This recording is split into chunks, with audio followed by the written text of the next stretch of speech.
Hello everyone, nandito po ulit tayo ngayon sa bahay nila Jesseline dito sa Barangay Labi, Bongabo, Nueva Ecija, Bali. Sir, patingin nga po yung x-ray ni Jesseline. Yan. Ayan, kaninong doktor kayo nagpa-check up last time? Dr. Resma po. Ay, kay Dr. Resma. Doon po sa Barangay Curva, Bongabo, Nueva Ecija. Meron po siyang clinic doon. Bali, si Dr. Resma, nagra-round din po siya sa ibang hospital dito sa Nueva Ecija. Ayan po. Ayan. Saang part siya in x-ray nung last time? Sa ano po, sa liig. Sa liig. Chinek yung ano. Jesseline, may iniinom ka pa bang gamot ngayon? Kailan ka pa huling uminom ng gamot? Nung huli. Nalimutan mo na. Ayan.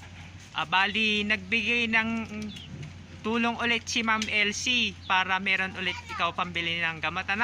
Kailangan tatay, pag pupunta ka bukas ng palengke o kaya sumadya ka bukas sa palengke para meron siyang inuming gamot para tuloy-tuloy hindi naantala. Kasi pag naantala yan, mas mahihirapan kayo pag lumala yung sakit niya. Ayan. Ito yung binigay ni Ma'am Elsie na cash 4,000. Ito. Ayun yung 4,000. Bali, ang nag-donate dyan sa 4,000, si Sir Teddy Jr., si Ma'am Elsie, si Karil, si Juju, si Byron, tsaka si Cristel. Ayan. Nagpapasalamat po kami sa kanila kasi nagbigay po ulit sila ng 4,000 pang bili ng gamot ni Jesseline para tuloy-tuloy po yung kanyang paggaling. Tatay, ano yung masasabi mo kasi hanggang ngayon tumutulong pa rin sila sa inyo? Nagpapasalamat po ulit ako sa lahat ng tumutulong sa anak ko. May pangbili naman po din siya ng gamot. God bless po. Ikaw, Jesseline? Maraming salamat po sa lahat ng nagbigay. Ayan. Kailangan mag-aral ka na mabuti.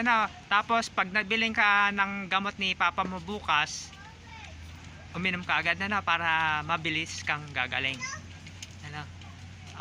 Maraming pong salamat sa lahat ng nag-donate ng cash para tuloy-tuloy po yung paggaling ni Jesseline.